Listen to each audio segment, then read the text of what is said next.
Sir press మీట్లు పెట్టి అధికారుల పైన బండ బూతులతో వార్నింగ్ ఇవ్వటం ఇచ్చే వాళ్ళ లిస్ట్ లో ఇప్పుడు జేసీ ప్రభాకర్ గారు కూడా చేరిపోయారు సార్. మనం నిన్న కూడా చూసాం అయ్యన్న పాత్రుడు అండ్ అచ్చెన్నాయుడు వీళ్ళందరూ కూడా. మరి ఇంత బూతులు అంటే అధికారుల పైన బూతులు వాడుతూ ఈ విధంగా వార్నింగ్ ఇచ్చినా కూడా చంద్రబాబు నాయుడు గారు కానివ్వండి, పవన్ కళ్యాణ్ గారు కానివ్వండి ఎందుకు రియాక్ట్ అవ్వట్లేదు? దీనిపైన మీ ఒపీనియన్స్? మనం ఆల్రెడీ చెప్పుకున్నాం. అయ్యన్న పాత్రుడు ఎలా బండబూతులతో అధికారులతో మాట్లాడుతూ బెదిరించాడు. అట్లాగే అచ్చెన్నాయుడు ఆయన బూతులు మాట్లాడలేదు కానీ ఆయన కూడా వార్నింగ్ ఇచ్చాడు. అంటే తెలుగుదేశం కార్యకర్తలు పచ్చ బిల్ల వేసుకొని మీరు వెళ్ళండి, బిల్ల పెట్టుకొని వెళ్ళండి. ఆ బిల్ల పెట్టుకొని వెళ్తే అధికారులు మిమ్మల్ని ఫస్ట్ కూర్చోబెట్టి టీ ఇచ్చి తర్వాత మీ పని చేసి పెడతారు. ఒకవేళ చేయకపోతే వాళ్ళకి ఏం జరుగుతుందో వాళ్ళకి ఎవరు చెప్పక్కర్లేదు. అంటే డైరెక్ట్గానే అధికారుల్ని వీళ్ళు ఇంకా గవర్నమెంట్ స్టార్టే కాలేదు, మొన్ననే ఒక్కొక్కరు ఇంకా ఛార్జీలు తీసుకుంటున్నారు. ఈ రోజుకి పవన్ కళ్యాణ్ కూడా ఛార్జ్ తీసుకున్నాడు, అట్లాగే హోమ్ మినిస్టర్ ఛార్జ్ తీసుకుంది.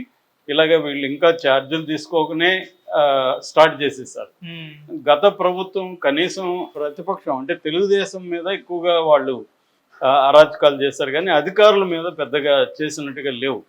కానీ తెలుగుదేశానికి ఈ చరిత్ర 2014లో కూడా ఉంది. 14-19 కూడా వీళ్ళు అధికారులను బెదిరించడం మనం చింతమనేని రమణ చూసాం. విశారక్ష అని ఆమెను ఎమర్వను ఇసుకలో వేసుకుట్టి గందరగోళం చేశాడు. అయినా కూడా చంద్రబాబు అప్పుడు కూడా వాళ్ళనే సపోర్ట్ చేసి ఆమెదే తప్పు అయినట్టు మాట్లాడాడు. ఇది చంద్రబాబు ముందు నుంచి కూడా చంద్రబాబు ప్రభుత్వంలో తెలుగుదేశం ప్రభుత్వంలో ఈ ప్రభుత్వ అధికారుల మీద అరాచకాలనే ఉన్నాయి. అందుకని అధికారులు ఎప్పుడైనా ఆ ప్రభుత్వాన్ని కూలగొట్టడానికి ట్రై చేస్తుంటారు. ఇప్పుడు ఏంటంటే జగన్ ఇచ్చిన హామీలు నెరవేర్చకపోవడం, శాలరీలు కరెక్ట్గా ఇవ్వకపోవడం, టీచర్లకి అదే బయోమెట్రిక్ పెట్టడం, స్కూల్ మెయింటెనెన్స్ కూడా వాళ్ళకి అప్పగించడం, ఇలా చేయడంతో వాళ్ళకి జగన్ మీద కోపంతో ఇప్పుడు చంద్రబాబుని గెలిపించారు.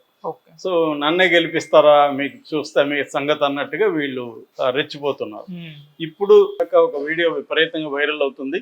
అదేంటంటే జేసీ ప్రభాకర్ రెడ్డి లైవ్లో, అంటే కెమెరాలన్నీ ఉన్నాయి, లైవ్ ఉంది. అప్పుడు భయంకరమైన బూతులతో నా కొడకల్లారా అంటూ ఒక 10 సార్లు అని ఉంటాడు ఆ మాట.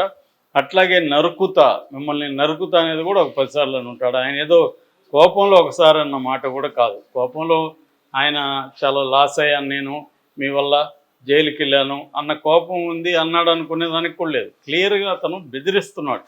మీకు ఫ్యామిలీస్ ఉన్నాయి గుర్తుపెట్టుకోండి అని కూడా అంటున్నాడు.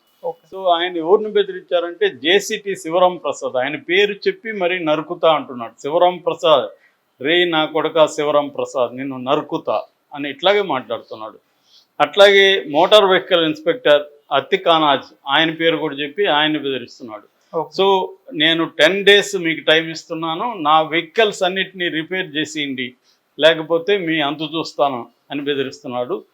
దాదాపు బ్రేక్ ఇన్స్పెక్టర్లు అందరూ వాళ్ళు నా కాళ్ళు పట్టుకొని మరీ రిపేర్ చేయించాలంట. ఈయన కాళ్ళు పట్టుకోవాలంట, తర్వాత రిపేర్ చేయించాలి. ఇది ఓపెన్గా మాట్లాడుతున్నాడు.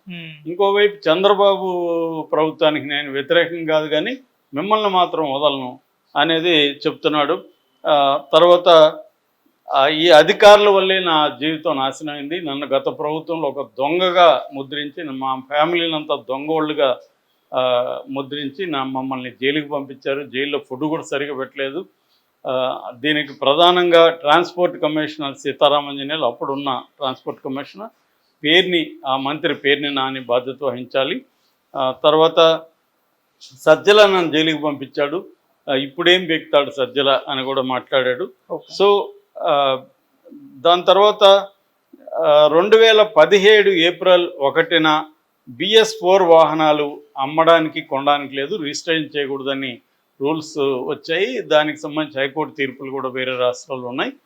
అయినా కూడా ఎందుకు రిజిస్ట్రేషన్ చేశారు అని మాట్లాడుతున్నాడు. యాక్చువల్గా ఈయన మీద ఏంటి, ఎక్కడో స్క్రాప్లో ఉన్న బస్సులను తీసుకొచ్చి ఇక్కడ తిప్పుతున్నాడు అనేది ప్రధాన అభియోగం. అందువల్ల దాన్ని క్లోజ్ చేయించాడు జగన్. సో ఇది ఎప్పటి నుంచో ఉంది, ఇప్పుడు కాదు. జేసీ ట్రావెల్స్ మీద గతంలో కూడా ఉంది ఈ అభియోగం.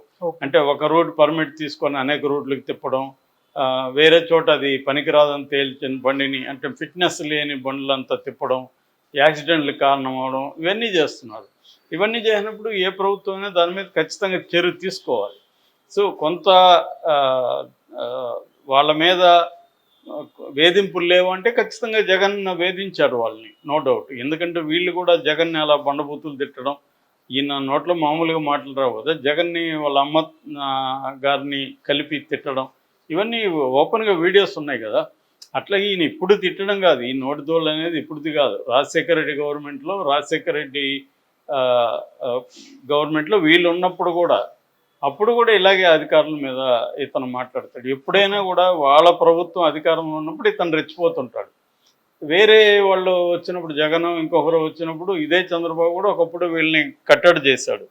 అంటే ఇక్కడ ఏంటంటే ఒక రకమైన ఆటవిక సామ్రాజ్యం లాగా వీళ్ళు అక్కడ నెలకొల్పుకొని ఇష్టారాజ్యంగా వ్యవహరిస్తున్నారు. వాళ్ళకి ప్రతిపక్షం వచ్చినప్పుడేమో వీళ్ళ సంగతి చూస్తారు ఎవరైనా, లేనప్పుడేమో రెచ్చిపోతారు ఇలాగ. ఇప్పుడు దీనివల్ల ఏమవుతుందంటే చంద్రబాబుకి ప్రాబ్లం. మొన్నటి వరకు జగన్ని వీళ్ళందరూ విమర్శించారు, అరాచకం అరాచకం అని. ఇప్పుడు రాకముందే ఏ, ప్రభుత్వ ఉద్యోగుల మీద అరాచకం స్టార్ట్ చేశారు. ఇతను ఇంకొక మాట కూడా అన్నాడు, ఈ రాష్ట్రాన్ని నాశనం చేస్తున్నది ఐఏఎస్ ఐపీఎస్లు అని కూడా. అంటే అధికారుల మీద వీళ్ళు స్టార్ట్ చేసేసారు ఒక్కసారిగా. ఎందుకంటే వీళ్ళకి ఎందుకు ఇప్పుడు ఆ, జగన్ ప్రభుత్వాన్ని ఇంకా అయిపోయింది, జగన్ని విమర్శించి ఏం చేస్తారు. సో వీళ్ళని బెదిరించడం, ఎందుకు బెదిరిస్తున్నారంటే క్లియర్గా అర్థమయ్యేది, ఈ ఇప్పుడున్న అధికారులందరూ తాము చెప్పింది చేయాలని ఒక థ్రెట్ క్రియేట్ చేస్తున్నారు అధికారులే, బ్యూరోక్రాట్స్కి. వీళ్ళు ఇప్పుడు ఇలా ఎందుకు చేస్తున్నారంటే క్లియర్గా మనకు అర్థమయ్యేది ఏంటి, ఇదేదో కావాలని అనుకోకుండా చేసేది కాదు. వాంటెడ్లీ వాళ్ళ ప్లాన్ ప్రకారం తెలుగుదేశం ప్రభుత్వం చంద్రబాబు దగ్గర నుంచి అది స్టార్ట్ అయింది. చంద్రబాబు గత ప్రభుత్వంలో పనిచేస్తున్న అధికారులు వస్తే వాళ్ళకి అపాయింట్మెంట్ ఇవ్వకపోవడం, వాళ్ళకి ఉచ్చాలు తీసుకొస్తే వాటిని తీసుకోకపోవడం, ఇక్కడ నుంచి మొదలైంది. వాళ్ళని లీవులు పెట్టేయమంటాం, చంద్రబాబు దగ్గర నుంచే హరాస్మెంట్ అనేది మొదలైంది. ఇంకా అక్కడి నుంచి అందరూ చేస్తున్నారు. జగన్ ప్రభుత్వంలో ఏమో సెలెక్టివ్గా కొంతమందిని చేసినట్టుగా మనకు కనబడుతుంది, ఏబి వెంకటేశ్వరరావు లాంటి వాళ్ళు. కానీ ఇక్కడ క్లియర్గా మొత్తం అధికార యంత్రాంగాన్ని, అంటే బ్యూరోక్రాట్స్ని కంప్లీట్గా బెదిరించి తమ కంట్రోల్లోకి తీసుకురావడానికి ఈ ప్రయత్నం. ఎందుకంటే ఈ 5 ఏళ్లలో వీళ్ళు ఇప్పుడు అనేక అరాచకాలు చేయబోతున్నారు, అనేక ఆర్థిక నేరాలు చేయబోతున్నారు. ఎందుకంటే ఒక్కొక్కడు 100 కోట్లు 50 కోట్లు ఖర్చు పెట్టారు. దీనంతా వీళ్ళు సంపాదించాలంటే అధికారులు వీళ్ళకి లొంగిపోవాలి.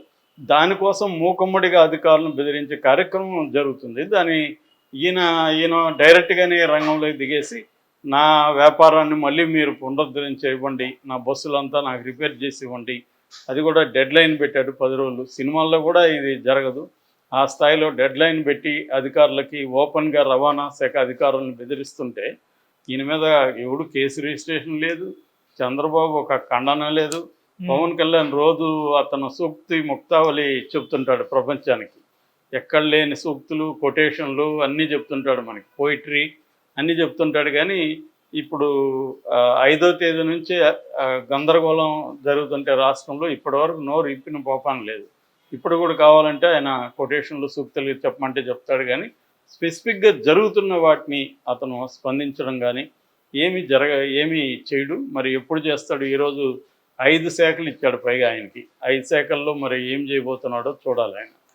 ఇవేవి ఖండించకుండా ప్రతిసారి ఇప్పుడు వాళ్ళని ఖండించుకుంటూ వచ్చారు వీళ్ళు, ప్రజల్ని ఇన్ఫ్లుయెన్స్ చేయగలిగారు, గెలిచారు, బాగానే ఉంది.